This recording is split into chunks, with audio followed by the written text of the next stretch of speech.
Hey guys, welcome back to the Small Time Critics podcast. I'm one third of Small Time Critics. My name is Mo. Mohammed Hashi. You better. You better say You something. better say your name. Say your name.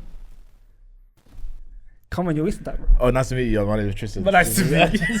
This is TRIZLUCENT. Yes, thank you. Bro, appreciate you. Thank you. And Thanks for having me. guys. Huh? Thank you for having me. This guy. You're part of the crew. Bro, this guy. Sorry. He's literally okay. Guys, as you can see from the title of the video, we're kind of doing a different one today. We're having more of a discussion today with one of our good friends. He's a screenwriter,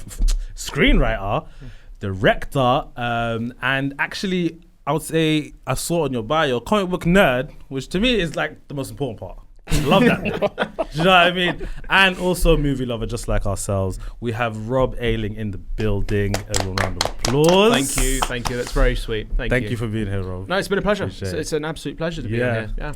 Obviously, we've met Rob through screenings and things. I properly met you first today. Yes. I've seen you around and stuff like that, but we never spoke. But I know you guys met him through screenings and stuff like that. Yeah.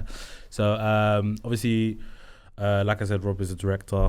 So there is a film that he worked on we will be talking about. But before we get into that, I want to get to know our guest a little bit. So we're going to ask you a few quick fire questions just to get to know you. Bring it on. Yeah? So, okay. Let's do this. Let's get it. Let's do it. Question number 1. Rob, what is your guilty pleasure movie? Rush Hour 2. That's just a Why is it guilty pleasure? Yeah, that's my guilty pleasure movie. Yeah. Although I'll be completely honest with you, it was either that or what I watched last night, which was absolutely atrocious, but I can't help but enjoy it. Was The Nutty Professor. I watched that last banger. Another banger. What do you mean banger? That's a great film. You know what I mean? I don't know about banger, but That's a great film. Yeah, You know what I'm saying? I mean, just before we were talking about Seven Samurai. So, so are they going to compare the two? Yeah. Fair enough. All right. Right. Next one. What is your favorite movie? The Apartment. Oh, Billy Wilder, one of the I've seen greatest screenwriters, greatest directors out there. Easily. Combo. Easily. Nice. Yeah. I think the most winningest Oscar. the most winningest. Winningest. I mean, we know what he means. It's okay. We'll allow him. That is a word, by the way. That is a word. Is it actually? Yeah. You know what I mean? Check it out in the He's the quality so industry. badly wanted to do that. Yeah. He's so bad. The most winningest. Winningest. I don't know about that one. So he's got the most Oscars. I believe so. Alright, I believe so. okay. And I plus wouldn't be nomination. surprised actually if that's true, because I mean I would have thought maybe after that maybe Walt Disney. Yes. No. Yeah. Actually, Walt Disney and Sean Baker are now tied. That's Four true. each. Yeah, Really? that's true. Yes. Yeah. Four yeah, each in one actual Oscars. Okay. He won 4 Oscars in one night. Yeah. In one Only night. only time there at the Oscars. He would have won 5 if the casting one. Our casting Oscar was there, but that's going to be next year. Yeah. But yeah. That's crazy. Sorry. Mad. Continue. That's insane. Yeah. All right, next one. Who, in your opinion, is the best actor alive? Actress, actor, however you want to see it. Oh, I would say Kate Winslet. Nice. I think she's a superb actress. Yeah. I think. I mean, everything she does is gold. And my favorite performance of hers is in Eternal Sunshine of the Spotless Mind. Nice, yeah. I think it's a really understated performance, and I think it's just so completely out of her own comfort zone, and I just think it's so real as well. Yeah. I've met a lot of women like Clementine, and that she plays Kate Winslet as we know and love her that way. Yeah. I think she's amazing. Do you think she's like underrated or maybe underappreciated? I mean, she's definitely a national treasure. Yeah, I know, but like Definitely a I just feel national treasure. like I don't hear people praising her as much as they should. I feel like I think I'd love to see her get another shot at the BAFTA Academy stuff again, because again, since she's won, I think people have just kind of been like, okay, well, you can just rest on your laurels. But like for me, and I've said this to you a few times, which is you're only as good as your last film. Yeah. You know, just keep going. If you love what you do, just keep going and let that keep going and going and going. Yeah. You know, so she seems lovely as well. Yeah. Interviews and stuff like that. Yeah. All right, last 2. Yeah. Next one. So, what is a film you wish was deleted from existence? Something I guess like you could just take your 2 hours and a half back or whatever it is. And the fact that I've seen this film 3 times, and even my flatmate said to me when I showed him this film, because he was like, "I've never heard of this film." I was like, "Watch this film." The film that has to be deleted from movie history is Battlefield Earth. Was that the one that's got Rihanna in it? No, that's Battleships. That's Battle. Oh. Yeah. Battlefield Earth That's not a good movie. is a sci-fi John Travolta film, Oh no. and it's Oh. Oh. it is. Have you heard of this film? I've watched it. Oh, there you go. Yeah. Yeah. It is garbage. Yeah. It is absolute garbage. And you're the point where you're watching it, and look, we're filmmakers, right? So we're looking at, and we're trying not to do this, but even when you're There's at big a point actors when in this, by the way. yeah, there's huge actors. There's Forrest Travolta's in Whitaker's it. in it as Oh well. wow. Yeah, and you're watching it, and you're going, why are we going Dutch here? Why are we going Dutch angles? What are we doing here? Like, why is the color grading like this? And the fact that we're watching this, and isn't it not 2.5 hours or Yeah, something? and the whole color grade changes. Yeah, half it into does. the film. Yeah. And all of a sudden, the film is just like this for like a good 40-minute stretch for no reason. Yeah. It is quite possibly the worst movie I have ever seen. Oh And my even my gosh. flatmate said to me afterwards, you deserve like a gold medal just for watching that 3 times. And so That might be the right. best answer we've had so far for that question. All right, last one. What is the last great thing you saw? It can be either film or TV. oh, the Or last theatre. Oh, Theatre, and huh? the yeah, theatre. let's add that. Or theatre, yeah. Oh, That's even in what theatre. It's up to you. Oh, the theatre one might be a bit of a challenging one. Although actually, I did like Doctor Strangelove with Steve Coogan. That was very, very good. It's one of my favorite movies. But I'm gonna go with the last best film that I saw in the cinema was easily Anora, which did end up winning the best picture at the Oscars. Yeah. And Look stuff. at you on the right side of history. Oh Look yeah, at you. exactly. I mean, no, it's a true testament of independent filmmaking at its best. Yeah. And to make a film like the film that they did with $6 million with literally nothing to show. It's pure heart and soul on the screen, and it's made by people that really love what they're doing. Yeah. And have a story to say. And I think, as Sean Baker said, long live independent film. So, and I think it's an extraordinary film. Yeah. Fair enough. Nice. All right, guys, that was our quick fire. Thank you, Rob. Thank you. Appreciate it. So we'll get into it properly now. So obviously, like I said before, Rob is a filmmaker. So Punching Bag, your movie. Talk to us a bit about first of all, what got you into filmmaking? Ooh, okay. So I'll try and keep this short and sweet. 'Cause Yeah. I know everyone else will be like, oh, Jesus. Okay. So I guess the origin story, as it were. I saw a movie called Toy Story. Nice. That was the first film I ever saw in the cinema. That's showing my age right there, which I believe turns 30 years old this year, which is I think it does. insane. Yeah. When you think about it. But yeah, I saw that film when I was 5 years old in the cinema in East London, where I grew up, and I instantly turned to my mum and I said, I want to be Buzz Lightyear. And not knowing at the time what I truly meant was I want to be telling stories. I want to be making films like this. Now, one of the sadder things to add to this story, unfortunately, which I've kind of now coined as 11 days. So around that time, the reason why we went to the cinema was because, so on day 1, my father was diagnosed with lung cancer. And then by day 5, day 6, my mum basically said, you're going to take your son to see this film, which you promised him, and this and that and the other. And so my mum and my dad took me to go and see Toy Story. I thought it was the greatest thing I ever saw. 81 minutes of pure, fun, Joy. like to infinity and beyond. And it was amazing. And I completely forgot that days prior, you're not told oh, your dad's got cancer, but you're told he's not great. He's not well, he's not this. And then sadly by day 11, he was gone. And I learned 2 things in the space of those 11 days, is that 1, life is short. And that 2, the power of storytelling can take us out of our own sad realities of things. And it's a gift. I realized that it's a gift to be a storyteller, and on that screen alone to be able to experience something like that. And I felt like, by the way, I wasn't philosophizing as a child then, because I was only 5 years old. I was only 5 years old. But, I just turned around and was like, I want to be Buzz Lightyear. How did I turn to this? What does it all mean? Nothing. But then years later, obviously studying film and realizing that actually what I really wanted to be was a filmmaker and a storyteller.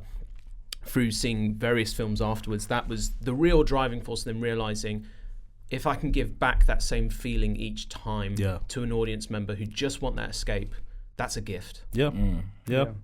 That's What an answer. Yeah. My God. My God. I was just on a journey there. I think going forward, you have obviously made films Yes. prior to Punching Bag. So tell us about how you got to Punching Bag, essentially, and then the making of Punching Bag and why you put it together. Yeah. So prior to Punching Bag, I'd made a few other short films prior, and I'd worked on a few like corporate things and like theatre stuff and commercials here and there. But the journey really began when I went to university, and I studied film, also studied philosophy as well, which then ties in with the philosophy joke I made earlier. I was just thinking that, but I didn't want to cut you off. And then I went to film school where things really changed, and I got to meet and be taught by two of the greatest, quite a few teachers, in fact, but two in particular that really put me on the right path of like, this is, I've taught you the best way, go do your own thing. Because that's the thing that you come out of film school, you get taught a certain way, but then ultimately, because things change, technology changes, we adapt to different worlds and the environments of things now, like things are changing, ever changing, that there's always going to be a different way. There's always going to be new tools to be brought about. But at film school, I made a film called Listen to Me, which is a film about domestic violence. And long story short, it was then longlisted for the BAFTAs, I think around 2016, 2017. Nice. But then after that, I fell. And I fell hard, fell really hard, because when you get to that point of making something that, you think you've gone on a direction where it's like, this is the right way and this and that and the other, but then you start listening to other people that maybe tell you the wrong advice, and you don't feel, trust your own gut instinct and everything else. And then, other personal factors came into play, like with my own life, that kind of made me really spiral, like really, really spiral. And as a result, the work suffered. And it was only when, and again, this would explain kind of the attire a little bit as well, but like then I started to write a script about a father trying to bring up their child in one of the most deprived areas in Gotham. And lo and behold, and I was writing me. I was writing about my own life and my circumstances at the time. I just lost my job. I didn't have money coming in. My mum had lost her job. She brought me up all on her own. I'm a product of a single parent upbringing, and I started to write that, and it became, the work forward then started becoming more cathartic, and that is why living in Crime Alley is what it is, because it is, you write what you know. And I just so happened to do it in the Batman world, and that for me was more of a spark, and that's what inspired me. And going forward from that, I knew that every other production or any other work that I had to do had to be something that spoke to me, but also had to be almost somewhat of a reflection, but also something I needed to kind of get out, because as difficult as this might be hard to believe, but I actually struggled to communicate. And when you struggle to communicate, and especially when you're a child and you've lost your father, for instance, and similar to the Batman origin, you don't know where to really turn or what to do next, or how to respond to the world around you within that moment, and you stay silent, and you become a hermit. And then I realized it was through the art itself, it was through film itself, through filmmaking, through storytelling, that actually that's the only best way that I can openly communicate. And again, coming back to what I said earlier, other people will be in that same situation as well. So it only felt very fitting when Punching Bag came around, especially when Michael told me his story, that was something I identified with a lot. How many times have we been knocked down? How many times have we said to ourselves, what are we fighting for? And how many times have we seen something and said, that's my punching bag, or I am a punching bag for other people? So I want to ask you a question. Yeah, go for it. talk to us a little bit, because obviously I think I was the only one privy to coming to the the screening, the private screening, or the premiere, I should say. Yeah, you know what I'm yeah. saying? So these guys weren't here, and I just want you to tell us a bit more about, because you did briefly touch on it, friend of the show Kibla, and his kind of let's say inspiration. You know what I'm saying, to you? Can you kind of delve in a bit more into that, so that everyone can kind of get an understanding of absolutely, of how that was. Absolutely. And first and foremost, I mean, I saw him on your show, and I love that man. I love him. Like he's such a warm-hearted person. I love him. Yeah. So real quickly, Kibla is from the Brothers Geek Out podcast, and he's been on our podcast before, so you guys would have seen him. So it's a great show, and I listened to a show that he was with Michael on like June of 2022. So this has been a 2.5 year journey to get to this point, basically. And I heard that episode, and it was, you know, just the usual comic book stuff, you know, comic connoisseur, you know, Michael's there dressed as Doctor Strange, because of course he is. And then Kibbs just says, "Oh, I hear you do boxing." And I had known Michael up to that point for about 5 years, and I had no idea he was a boxer. No. And I was like, okay, great. And then then they started talking about their mental health and well-being in regards to boxing. And there was a sentence that really struck me at one point, which was what Michael said, and it was, "I was willing to let one punch end it all in the ring." And I had to ask him even further what he really meant by that, because it was said and it wasn't really clarified or gone into detail, because naturally you have to move on to the next subject or this or whatever. And I wanted to know more about what he meant by that. Yeah.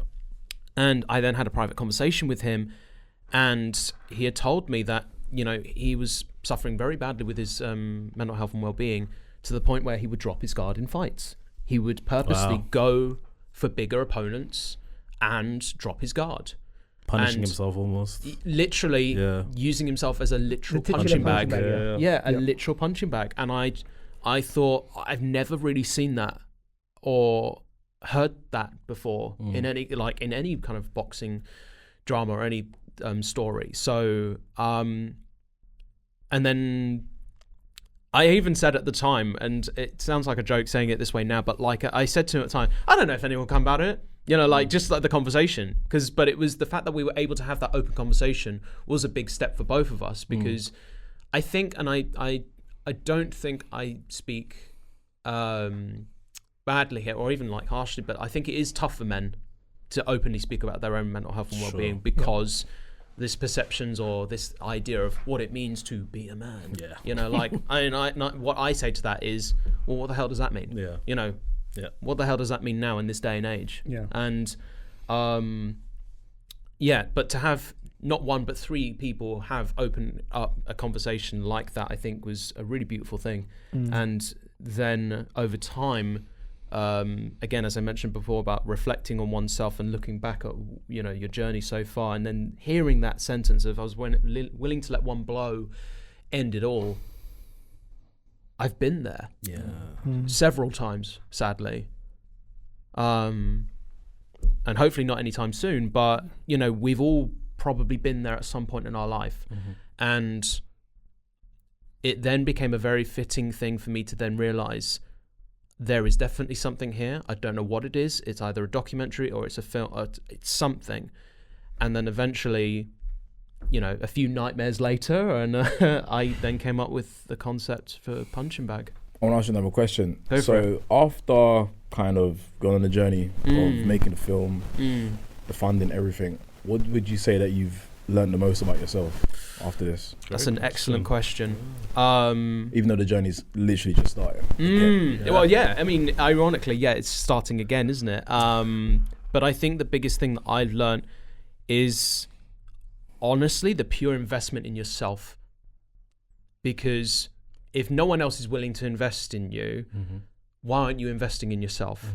And, you know, I think that's a really big lesson to learn for any creative out there, is if you're willing to invest in yourself and believe in yourself in that capacity to actually get that story told, that burning story told, or that, you know, piece of art that you want to make out there, you have to start with you first. And that's where growth begins. And that for me has the biggest lesson that I've learned from it is that having that pure investment in myself, because I kept making the mistake in saying, oh, I've made sacrifices. No, it's investment. I knew exactly what I was getting into as soon as well, maybe not when I was 5, but when I made the decision to say, I want to be a storyteller, I want to be a filmmaker, I knew in that moment that it's going to be a tough life. Yeah. The hurdles that we go through, like things are going to get tougher before they get better. Yeah. And you will fail a lot. Yeah. And you will fall a lot. But it's how you get back up from those that makes you a stronger person within that. And it only starts by investing in yourself and believing in that yourself even further. I can count maybe 2 times I wanted to stop the entire production, honestly. Oh, really? Yeah, because I thought, I'm not well here and I'm not well financially. But then I realized then there's a responsibility on everyone else. Don't let them down. Yeah. So invest in you and the growth will come. That's one thing that you said. So obviously I actually interviewed Rob on the night of the screening, and one kind of thing that you said, and I think I put in the end of the video, and it's something that a lot of people were messaging me about, saying it was crazy just to hear that. It's so simple. It said forward, always forward. Yeah. But why is that statement so important to you? Because if you start looking backwards, you'll never get over the hurdle. If you even if it may hurt to do so, it always has to be a forward progression. And the other thing you have to remember with that statement of forward, always forward, it's also partly due to us, and me in particular, not being afraid to fail. Because there are so many people out there that are so afraid to fail. Because, I mean, I don't know about you guys, but like, I was taught at a school or several schools where you had to get the right answer straight away. If it's not there, then what's wrong with you? Yeah. You know, like, what is wrong with you? Yeah. But everyone is built differently. You know? People work better with images. Some people work better with the writing. But the notion of failure, it's part of the process, and I think people forget that a lot of the time. So when I say forward, always forward, I'm saying it as somebody that has failed many times, but I now see it as progression still, because I know that you will, and it's such a cliche answer to say, but it's true, that you learn more from your failures than you do from your successes. Yeah. So even right now, because it's not for me to say, it's always, actually funny, I should say this, it's always the audience that determines success. It's, you know, like, and that's why I say the investment and personal growth is something that you have to abide by. And actually the best piece of advice I could honestly say with the going forward phrase is, you define what success means to you.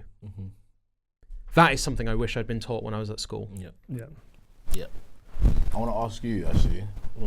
Me? Yeah, just you. Just give us your overall, like, thoughts on the film. Because I know his.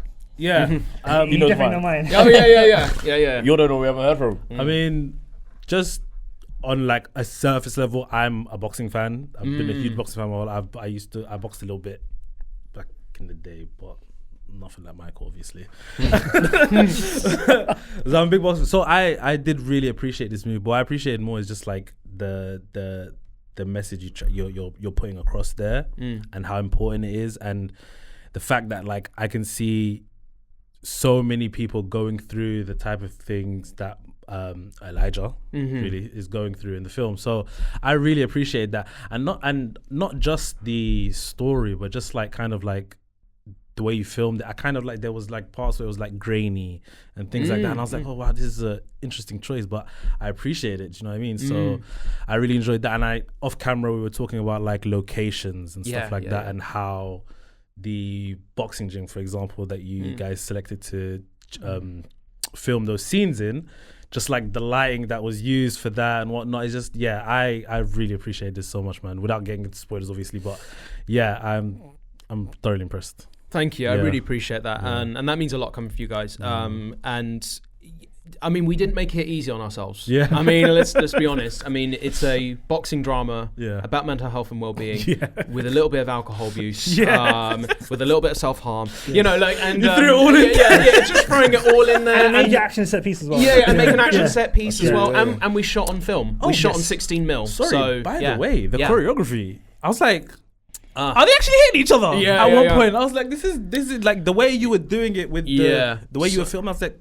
Also the sound design as well. Yeah. Oh yeah. No, shout out to Pete. I mean, Pete is an incredible sound designer, and oh god, I'll tell you this one tale very quickly. Literally, we were doing a meeting about the sound design and going through like some bits and this, and then he was like, he was being a bit too subtle with some of the punches at one point. And I just went, do you know what? Should we just go for a full like, brah! Like that, and then and then literally we're on the Zoom, and then at one point he just went, do you want to come in and do the recording? And I thought it was the brilliant punchline to like the entire thing. Like we're just having this meeting, and I was like, yeah. All I want is basically just make us feel that. Like that's literally what we need in those moments. But no, and the sound design's incredible. I think Holly's score is incredible.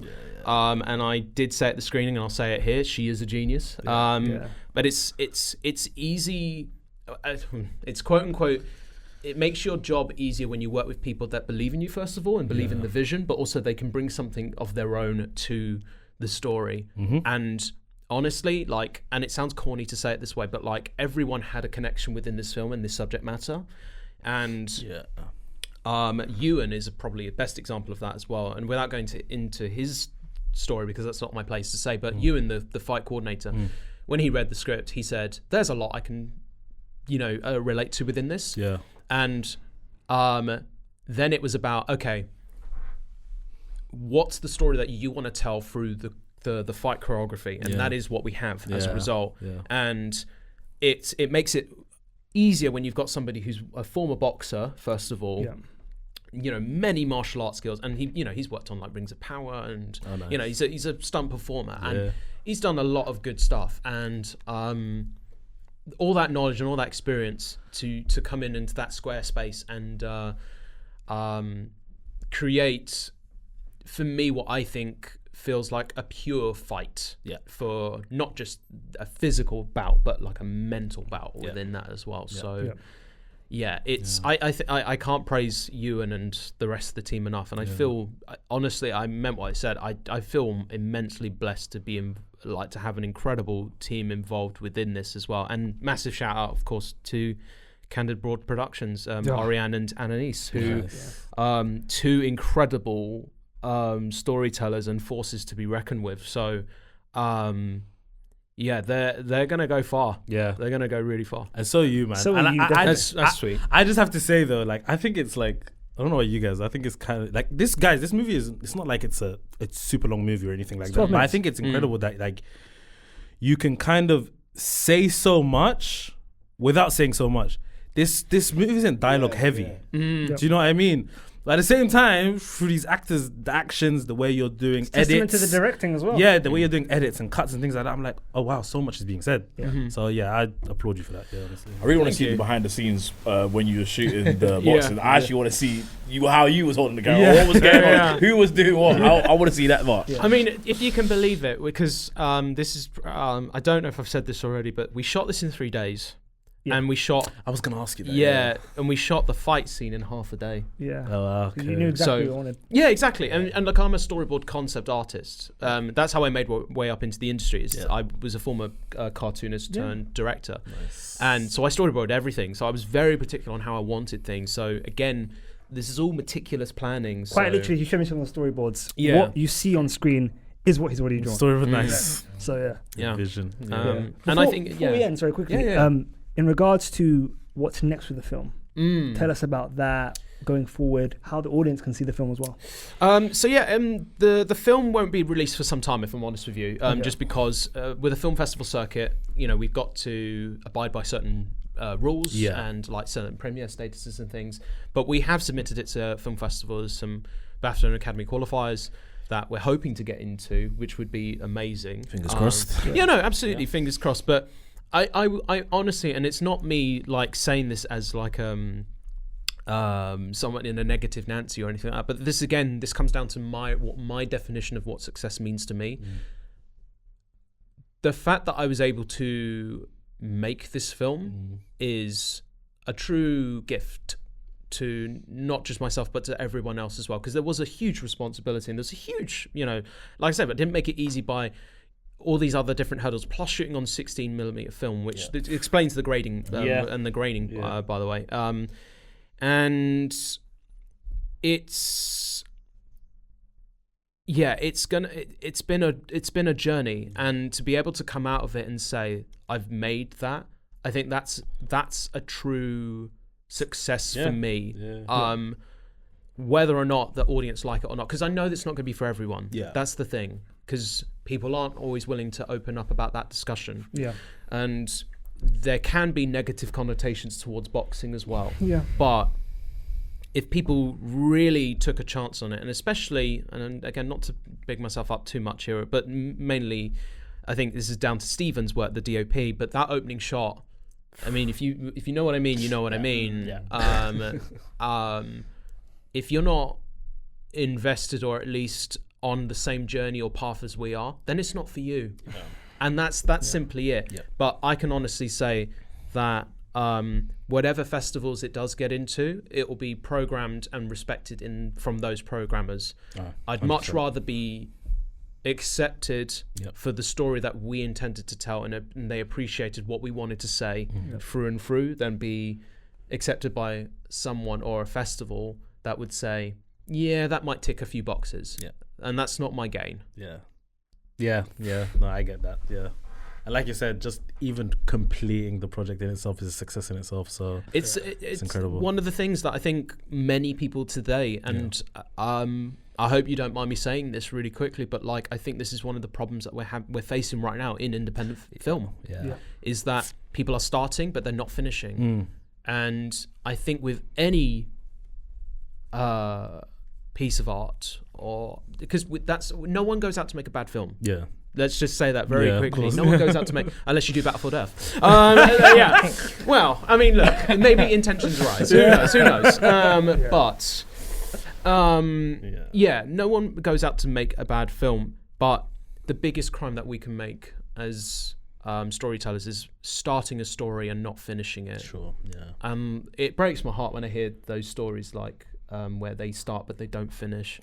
And it just makes the reward even more incredible when you finally get to that final finish line and you're like, okay, good. Now we can breathe again. Last question, I guess. Go for it. How are you doing with time, actually? Not great, but yeah. Okay, last question, I promise. I'm sorry, I do waffle, I'm sorry. I think it's been great. Obviously, the idea of this movie started with kind of Kibbs and Michael. And Michael, fantastic job, by the way, I have to say. But was Michael always the plan to be the lead for you? Yes. Always. As soon as you heard what he said? I mean, it would have been very unfair for me, because I know that he's an actor as well. It would have been very unfair for me to be like, I'll take your story, but I'm going to take it elsewhere. You know what I mean? See you later, mate. I always knew that Michael was going to be in this role. But I think what I need to stress very quickly when I cast Michael was he had to be separate from him, and that's why we created Elijah Phoenix. So it couldn't be Michael Adji playing. Cool Thank you.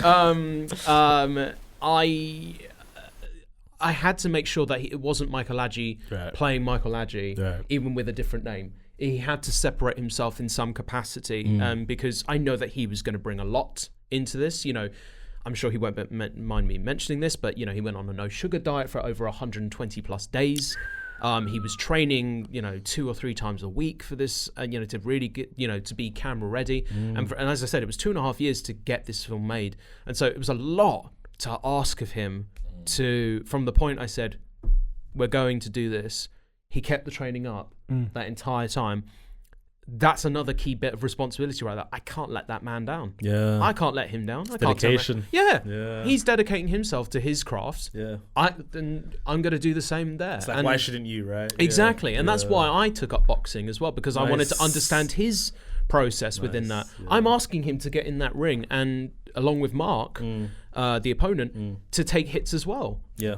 You know, and be exhausted by the end of it all. Yeah. You know, it's only fair that I got in there to understand what it means to be in that space, to not do it as just as a boxer, but as an actor as well. Yeah. And, you know, we worked very carefully. You know, I know at points I asked him to create a diary to make sure that he was doing, you know, and, you know, the biggest responsibility of all was making sure that he was okay for that entire process. Because, again, he's reflecting on memories. He's reflecting on difficult times, which he's implementing in his own performance as well, as was I, within the script as well. So we had to have this brotherly relationship with one another, and which has grown ever since. Even if it does, and this is one thing I did want to mention because I know all of you know him, even if it means getting phone calls in the most obscure time, and when you're literally like doing something and he'll call you at the worst possible time, even when you write something like, and by the way, I love you, man, I love you, but when you're saying something like, oh, I'm going to be around the corner and and I'll meet you there in 2 minutes, and then he'll call you and say, yeah, I just got text, it's like, I literally just messaged you. Read, if you read that, you're laughing because you know this is what he does, and it's and this is the only thing that I only nitpick of him, but I love him. I think he's Shout out to Michael. Shout out to him. But just use text messages, man. Use text messages. That's why they're there. And quick one, shout out to Gibbs, man. I didn't know you were an actor, bro. Yeah. When I saw you, I was like, okay. I was like, what? I had to get him in there. Yeah, that was great. I had to get him in there. That was like a nice Easter egg for me. I was like, oh wow, that's cool. But yeah, we got to wrap this up, guys. Rob, that was just so much fun. Thank you so much. Oh, it's been a pleasure. No, thank you. It's always a pleasure talking to you guys. Appreciate that so much. Yeah. We at some point we will have you back again soon. For sure. I'd be honoured. And guys, Rob, his socials will be down in the description below. So go check out everything. Rob Ayling, really. Is there anything you want to say before you go? Honestly, just to anyone out there right now that's making their film right now, finish the film. Yeah. Finish, and you know what? I'll do the Cody Rhodes. Finish the story. Oh my God, the wrestling reference! I love it so much. And do you know what? Do another. Do another. There we go. Too sweet. Bye. Bye. Thank you.